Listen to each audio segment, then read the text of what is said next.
Good evening friends, welcome to my YouTube channel Swastik academy CTET. दोस्तों, आज हम CTET के अंतर्गत संस्कृत पद्यांश देखेंगे। देखते हैं दोस्तों श्लोक के अंतर्गत कैसे प्रश्न आते हैं और इसे हम कैसे समझकर उस प्रश्नों का उत्तर देते हैं। दोस्तों, ये मेरा फेवरेट श्लोक है, इसे हम अपने तरीके से आपको समझाना चाहते हैं। वहति भुवन श्रेणीं शेषः फणाफलकस्थितां कमठपतिनां मध्ये पृष्ठं सदा सच धार्यते तमपि कुरुते क्रोडाधीनं पयोधिरनादरा अहमहतां निःसीमानः चरित्रविभूतयः। वहति भुवन श्रेणीं शेषः फणाफलकस्थितां कमठपतिनां मध्ये पृष्ठं सदा सच धार्यते तमपि कुरुते क्रोडाधीनं पयोधिर्नादरा अहमहतां निःसीमानः चरित्रविभूतयः। दोस्तों, ये मेरा फेवरेट श्लोक था। आइए इसको समझते हैं। अहमहताम, हाय मैं उन महान लोगों के बारे में क्या कहूँ जिनके चरित्र की, जिनके विभूतियों की कोई सीमा नहीं है। निःसीमानः, जिनके चरित्र की, जिनके विभूतियों की कोई सीमा नहीं है। किस प्रकार उनके चरित्र की कोई सीमा नहीं है महान लोगों के? जिस प्रकार से वहति, वहति का अर्थ होता है वहन करते हैं, वहन करते हैं, वहन करना। वहति भुवना, भुवन का अर्थ होता है पृथ्वी। श्रेणीम, श्रेणी के अनुसार। वहति भुवना श्रेणीम शेषः, शेषः का अर्थ होता है शेषनाग। शेषनाग, फण, शेषनाग के फण पर, शेषनाग का जो फन होता है उसके फलक पर, फलक का अर्थ होता है फन के ऊपर, फन का जो फलक होता है। स्थिताम, जिस प्रकार शेषनाग पूरे पृथ्वी को अपने फन पर स्थित करते हैं, वहन करते हैं, उसी प्रकार एक अच्छे लोगों की, एक महान लोगों के चरित्र की कोई विभूतियां, चरित्र की, उनकी विभूतियों की कोई सीमा नहीं होती है। और देखिए, जिस प्रकार से शेषनाग अपने फन पर, अपने फन के फलक के ऊपर पूरी पृथ्वी को वहन करते हैं, तो उन शेषनाग को कौन वहन करता है? कमठपति नाम, कमठपति नाम का अर्थ होता है कूर्मराज। और कूर्मराज का अर्थ क्या होता है? कूर्मराज का अर्थ होता है कच्छप। कूर्मराज का अर्थ होता है कच्छप। उन शेष नाग को कमठपति नाम, कच्छप, कूर्मराज मध्य पृष्ठम, अपने मध्य के, अपने पीठ के मध्य पृष्ठ पर, अपनी पीठ पर सदा सच धारते, सदा के लिए धारण करते हैं। तमपि कुरते, उनको भी, क्रोडाधीनम, अपनी गोद में, उनको भी, किसको? कमठपतिना, कच्छप को, अपनी क्रोडाधीनम, अपनी गोद में, पयोधि, सागर, समुद्र,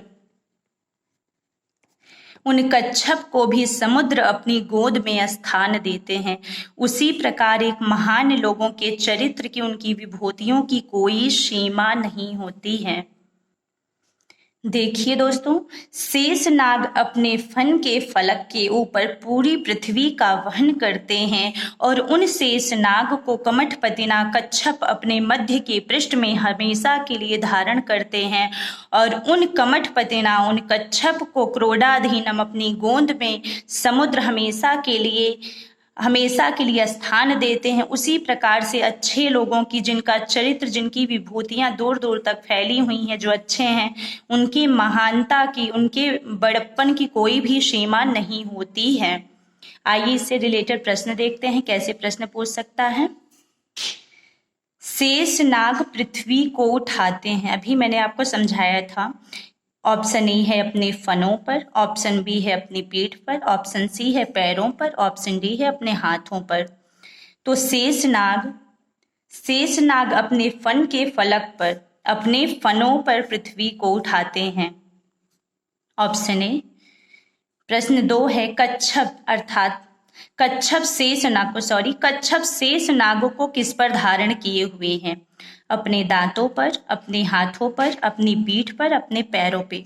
तो देखिए, कमठपतिना मध्ये पृष्ठम, कमठपतिना अर्थात कच्छप अपने पीठ पर शेष नाग को धारण किए हुए, अपनी पीठ पर, मध्य के पृष्ठ पर। तो हमारा ऑप्शन सी सही हो जाएगा। क्वेश्चन 3 है, स्थिताम में धातु है अस्था धातु, स्थ धातु, स्थि धातु या ताम धातु? स्थिताम में अस्था धातु है। क्वेश्चन 4 है, प्रस्तुत पद्य में वर्णन किया गया है महान व्यक्तियों का, दुर्जनों का, सज्जनों का, तीनों का। प्रस्तुत पद्य में महान व्यक्तियों के बारे में वर्णन किया गया है। समुद्र ने अपनी गोद में किसको धारण किया है? कूर्मराज को, शेषनाग को, पृथ्वी को या कोई नहीं, किसी को नहीं। तो समुद्र ने अपनी गोद में कूर्मराज अर्थात कच्छप को धारण किया हुआ है। आइए दोस्तों दूसरा श्लोक देखते हैं। प्रारभ्यते न खलु विघ्न भयेन नीचैः, प्रारभ्य विघ्न विहिता विरमन्ति मध्याः, विघ्नैः पुनः पुनः रपि प्रतिहन्यमानाः, प्रारब्ध उत्तम जनान परित्यजन्ति। प्रारभ्यते न खलु विघ्न भयेन नीचैः, जो नीचैः का अर्थ यहाँ पर होगा दोस्तों अधम श्रेणी के लोग। अधम श्रेणी के लोग जो होते हैं वो किसी काम को विघ्न के कारण, विघ्न के भय से उसको प्रारंभ नहीं करते हैं। जो अधम श्रेणी के लोग होते हैं वो विघ्न के, वो डर के भय से किसी भी कार्य को प्रारंभ नहीं करते हैं। और जो दूसरी श्रेणी के लोग होते हैं, मध्यम श्रेणी के लोग होते हैं, प्रारभ्य विघ्न विहिता विरमन्ति मध्या, जो मध्यम श्रेणी के लोग होते हैं, मध्या अर्थात मध्यम श्रेणी के जो पुरुष होते हैं, जो व्यक्ति होते हैं, वो विघ्न के डर से अपने प्रारंभ किए हुए कार्य को भी बीच में ही विरमन्ति विराम दे देते हैं। अपने बीच में अपने कार्य को शुरू करने के बाद भी बीच में विराम दे देते हैं। वो मध्यम श्रेणी के लोग होते हैं, वो लोग मध्यम श्रेणी के। विघ्नैः पुनः पुनः रपि प्रतिहन्यमाना, प्रारब्ध उत्तम जना न परित्यजन्ति। विघ्नैः विघ्नों के पुनः पुनः बार बार आने पर भी, पुनः अपि भी, पुनः पुनः बार बार अपि भी, विघ्न के बार बार आने पर भी, प्रतिहन्यमाना आहत विचलित न किए जाने पर भी, विचलित होने पर भी, प्रारब्ध जिस कार्य को प्रारंभ करते हैं उत्तम लोग। तीसरे लोग कौन से हैं? उत्तम लोग हैं। उत्तम लोग अपने प्रारंभ किए गए कार्य को न परित्यजन्ति, उसको परित्याग, उसको छोड़ते नहीं हैं। आइए कुछ क्वेश्चन देखते हैं, इससे बनने वाले प्रश्न कैसे आते हैं। कौन से लोग विघ्न के भय से कार्य प्रारंभ नहीं करते हैं? अधम श्रेणी के लोग, मध्यम श्रेणी के लोग और उच्च श्रेणी के लोग।